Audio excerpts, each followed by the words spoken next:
नमस्कार. हेमाज होममेड रेसिपीजमध्ये आपलं सगळ्यांचं मनापासून स्वागत आहे. आजच्या व्हिडिओमध्ये आपण एकदम पौष्टिक आणि हेल्दी अशी मटकीची उसळ कशी करायची ते बघणार आहोत. मोड आलेले कडधान्यामध्ये भरपूर प्रमाणात प्रोटीन्स असतात. लहानांना काय मोठ्यांसाठी पण हे खूप हेल्दी आहे. चला तर मग एकदम चविष्ट आणि हेल्दी अशी मटकीची उसळ कशी करायची ते बघूया. सगळ्यात आधी गॅसवर आपण एक कढई ठेवूया आणि कढई गरम झाली की त्याच्यामध्ये आपल्याला 3 ते 4 चमचे तेल टाकायचं आहे. ह्याच्यासाठी आपल्याला तेल थोडंसं जास्त घ्यायचं आहे. तेल गरम झालं की मग त्याच्यामध्ये 1 छोटा चमचा मोहरी टाकायची आहे आणि त्याला चांगलं फुटू द्यायचं आहे. 1 छोटा चमचा जिरं टाकूया. जिरं आणि मोहरी चांगली फुटली की मग त्याच्यामध्ये आपल्याला 1 मोठा कांदा थोडासा जाडसर चिरून टाकायचा आहे किंवा मग 2 मध्यम आकाराचे कांदे चिरून टाकायचे आहेत. कांदे आपल्याला ह्याच्यामध्ये थोडेसे जास्त टाकायचे आहेत आणि ह्याला छानपैकी आपण भाजून घेऊया. मीडियम टू हाय गॅसवर ह्याला आपण थोडं परतून घेऊया. 1 ते 2 मिनटं ह्याला हलवून चांगलं भाजून घ्यायचं आहे. 8 ते 10 कढीपत्त्याचे पानं स्वच्छ धुवून टाकायचे आहेत. 1 चमचा अद्रक आणि लसूणची पेस्ट टाकायची आहे. लो टू मीडियम गॅसवर आपल्याला ह्याला अर्धा ते 1 मिनटं चांगलं फ्राय करून घ्यायचं आहे. अद्रक आणि लसूण आपलं मस्तपैकी फ्राय झाले. आता आपण ह्याच्यामध्ये 1 मध्यम आकाराचा टमॅटो चिरून टाकायचा आहे. टमॅटो पण चांगले मऊ शिजेपर्यंत ह्याला परतून घ्यायचे. 1 छोटा चमचा ह्याच्यामध्ये हिंग टाकूया.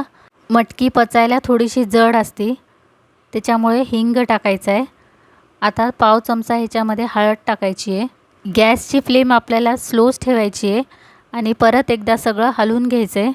मसाले टाकताना आणि भाजताना गॅसची फ्लेम कमी ठेवायची म्हणजे आपले मसाले पण करपत नाही आणि चांगले भाजले जातात. 1 चमचा किंवा मग चवीप्रमाणे ह्याच्यामध्ये मीठ टाकूया. आता आपल्याला ह्याच्यामध्ये आवडीप्रमाणे लाल तिखट टाकायचं आहे. 1 चमचा गरम मसाला टाकायचा आहे आणि परत एकदा हे सगळे मसाले आपल्याला छानपैकी मिक्स करून घ्यायचे आहे. मसाले चांगले भाजल्यावर आपण ह्याच्यामध्ये 1 चमचा कोल्हापुरी कांदा लसूण मसाला टाकायचा आहे म्हणजे ह्याच्याने आपल्या भाजीला एकदम मस्त अशी चव येते. स्वच्छ धुवून घेतलेली मोड आलेली मटकी ह्याच्यामध्ये टाकायची. अंदाजे 2 मोठ्या वाट्या मी मटकी ह्याच्यामध्ये टाकलेली आहे. आता हे छानपैकी आपण ह्याला परत मिक्स करून घेऊया. पहिले 2 ते 3 मिनटं ह्याला मीडियम गॅसवर छानपैकी भाजून घ्यायचं आहे आणि मग ह्याच्यावर झाकण ठेवायचं आहे. पाणी न टाकताच आपल्याला 1-2 मिनटं असंच झाकण लावून ह्याला शिजून घ्यायचं आहे. झाकण काढून एकदा परत ह्याला हलवून घ्यायचं आहे.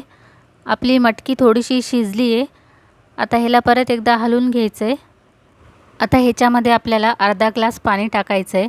पाणी टाकल्यावर 8 ते 10 मिनटं ह्याला झाकून छानपैकी शिजून घ्यायचं आहे. झाकण काढून एकदा परत चेक करून घेऊया मटकी आपली शिजली आहे का. अशा प्रकारे चमच्यावर घेऊन थोडंसं हाताने ह्याला प्रेस करून बघायचं आहे. मटकी चांगली शिजली आहे. ह्याच्यामध्ये तुम्ही तुमच्या आवडीप्रमाणे पाणी कमी जास्त करू शकता. एकदम मस्त आणि हेल्दी अशी मटकी तयार झाली आहे. दह्यासोबत तर ही मटकीची भाजी एकदम छान लागते.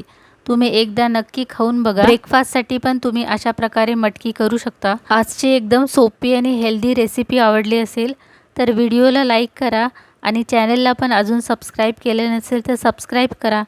धन्यवाद.